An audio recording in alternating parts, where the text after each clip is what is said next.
As you've noticed, I'm in a new setting, and this apple orchard was pointed out to me by Sue and David Corrie. So I want to thank both of those two for telling me about this place here. It's absolutely beautiful, and I could have just done with some fresh air today. So here we go. And today I'm going to talk about one of the postures of the gospel being joy.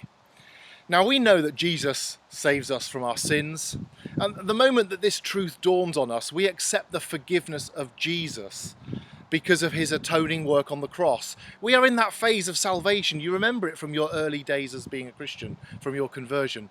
The early phase of salvation that the Bible calls leaping like a calf on the mountains. Now remember, the angels announced to the shepherds, we get from the highest to the lowest here, we bring you good news of great joy. The disciples tell a beggar, be of good cheer, on your feet. He, the Messiah, is calling you. Paul writes to the Philippian church who needed to hear this message, rejoice in the Lord always. And again I say rejoice, as if he could say again and again and again, I say rejoice, rejoice, rejoice always. And this kind of biblical joy is part of the salvation deal that we enter into when we become Christians.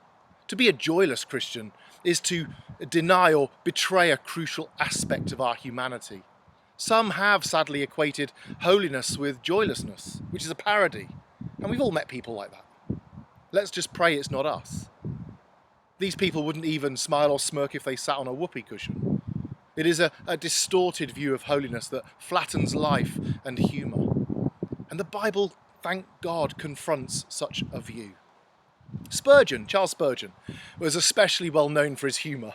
He said, referring to believers, if anyone's mouth ought to be filled with laughter, it should certainly be ours. Risque, to say the least, in Victorian England, where merriment and ministry did not often go hand in hand. But Spurgeon, he saw through all of the cultural spirit of the age, the Zeitgeist, and he called it out by saying maybe the 12th commandment could be, thou shalt wear a long face on Sunday. I never did find out what his 11th commandment would be. It is not to... This kind of joy, though, is not to deny or betray the suffering of our lives or of others, not at all. But it is to set our humanity on the right foundation, which is Christ. One of my theological heroes, really, St. Thomas Aquinas, from the 13th century, said that eutrapelia, the Latin word which means playfulness or pleasantness, is necessary in order to have a proper balance in our lives, to avoid, and I for one need to hear this, to avoid the soul becoming overburdened with seriousness.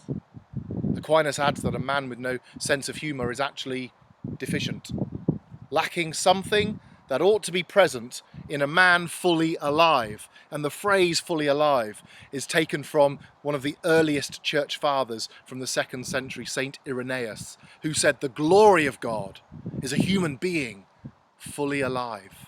It's just a wonderful way to connect the logic and the thinking of this. And Aquinas, of course, known as the Aristotelian philosopher, he got his cue from Aristotle, who said himself, centuries before Christ, that the ability to laugh is inseparable from man's rationality.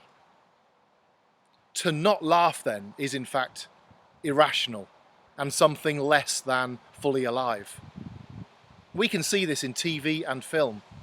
We can notice what values are being expressed and how religion is portrayed.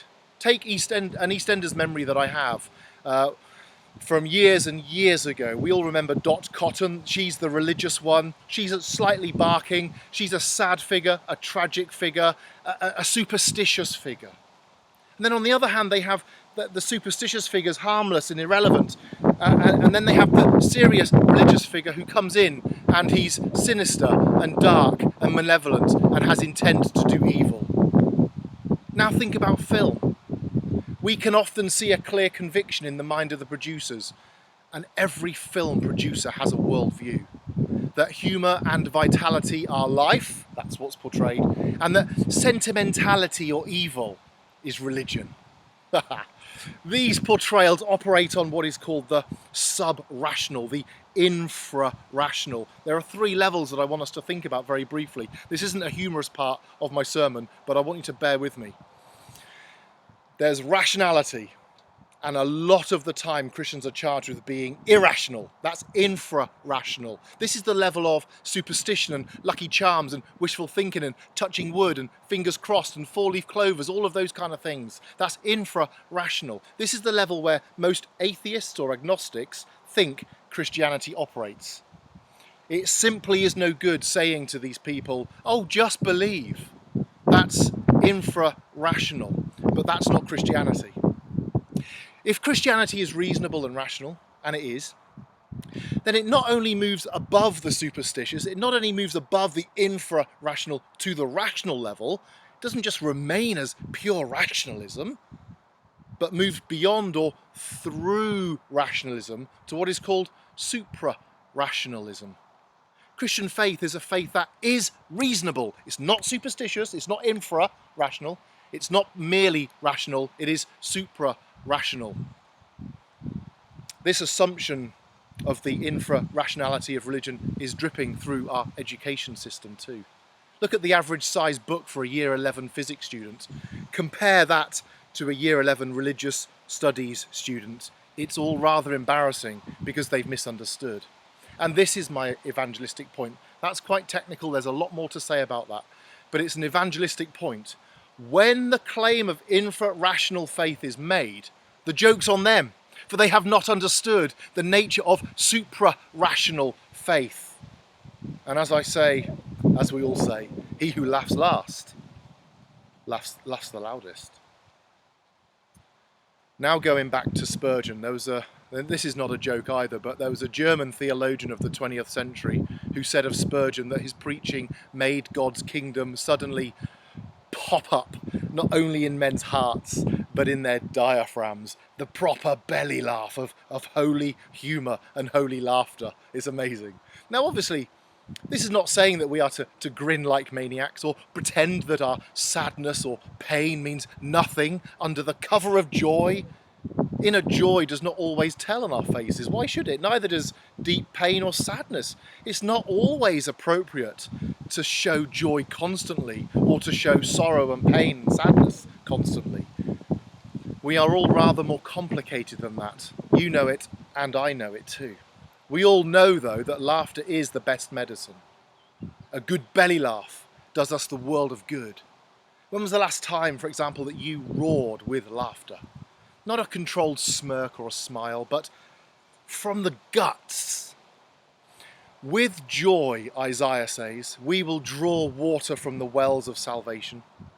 The Bible gives us plenty of fuel to walk in this joy of the Lord. The wells are deep, the water is cool and refreshing. Take the love poem of the Song of Songs, for example.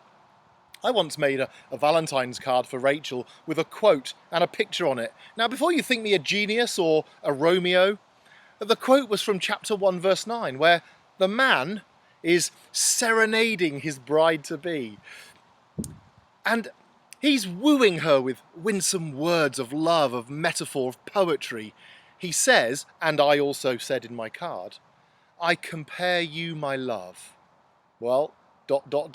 It's all good so far. What could possibly go wrong? I compare you, my love, to a mare among Pharaoh's chariots. And even now saying it, I can't believe I did it. I mean, what a keeper I am. Surely everyone knows that Pharaoh had the best horses. What could go wrong? Anyway, I did discover that Rachel does not like being compared to a horse.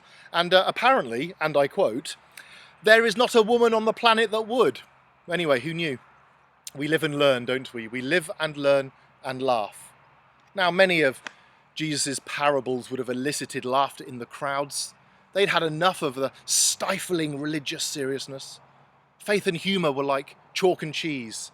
And despite the line in Monty Python, blessed are the cheesemakers, that is still true. Cheesemakers are blessed. Peacemakers are also blessed. Someone else once said that we are all pilgrims in this present world, journeying to our heavenly homeland. That's why we can laugh. It goes on, but we have a choice. We can be like whining children, grating the ears of the parents in the back of the car with their cries of, are we there yet? I need a wee, can I have some food? Or we can entertain our fellow pilgrims with good company, good humour, good cheer, good beer, good fellowship. Now, going back to that German theologian that I mentioned earlier, and I must resist the impulse to get away with a cheap joke here. He again was commenting on Spurgeon, as we have seen already, and describes Spurgeon's humour as, and this is a quote, Easter laughter. That which comes as a mode of redemption because it is sanctified, because it grows out of an overcoming of the world. It is a sanctification and redemption that grows out of Christ having overcome the world, and we are in him, and we have overcome the world in him. That is massively significant. You know, one of my musical heroes is Keith Green. He has a line in one of his songs. He's bursting through the walls of the tomb, the walls of hell with laughter. He's bursting through the walls with laughter. Listen to the angels shout, listen, it is finished. He has done it.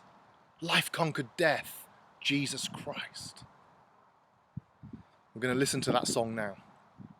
Like the angels to the shepherds, we too are charged with bringing good news of great joy, of supra-rational biblical faith to all the people. God bless you, church.